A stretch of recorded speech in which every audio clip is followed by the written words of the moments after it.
Hi, my name is Jordan. I'm applying for the sales professional position with Psychiatry.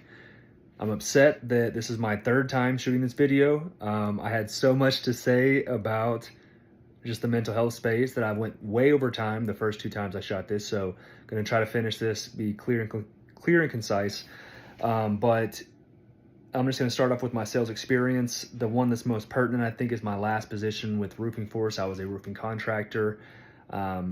The first two positions I had in sales were pretty simple, pretty easy. There were limits and ceilings that I felt that I had a deeper hunger to go past. With roofing sales, there really is no limit. You can basically make as much money as you want. The only limitation, I guess, would be time and location. And I think I kind of hit that. Within my 2 years there, I made the most money that I've ever made. I was self-taught. My sales manager didn't last long. He was not a person that should have been in that position. But I basically had to learn from the inside out, not only a whole new industry, because that goes with any job basically if you switch, career paths or at least industries, but learning how to sell door to door. It is a totally different style. I mean, cold calling and door to door are the most difficult ways to sell anything. I don't care what the product is. There's nothing more challenging than you're selling yourself. And it's also difficult. And the reason most people don't make it in these industries is because a lot of people take it to heart. You tend to feel like, oh, they're rejecting me. And that's what leads to, a lot of people not being able to maintain the same sense of optimism or positive attitude and confidence level.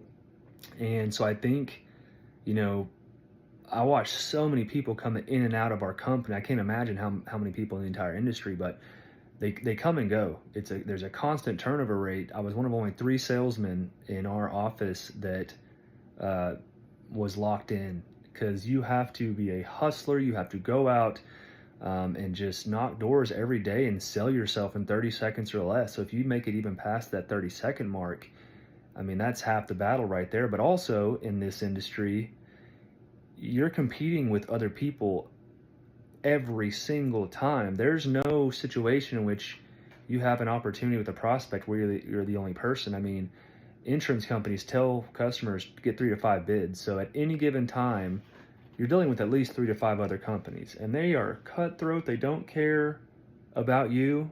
They care about money. They're willing to lie, manipulate, comment on your social media, send messages, destroy yard signs. I mean, they really don't care. So I just know firsthand, if you're doing good and you're killing it in the roofing industry, you can sell in any industry. Point blank, period. I am that confident about that.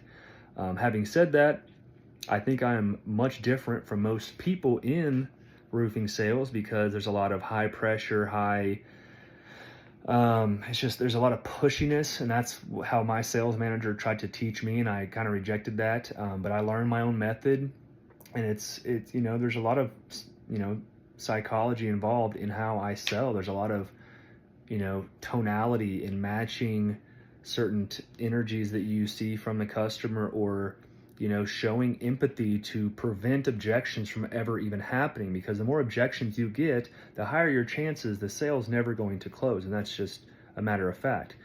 But I think overall, and I'm going to keep this under 5, I'm getting close.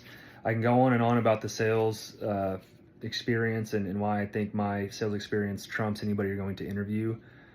The passion. You are not going to find another candidate that cares more about what you're doing in the mental health space than me. I promise you that.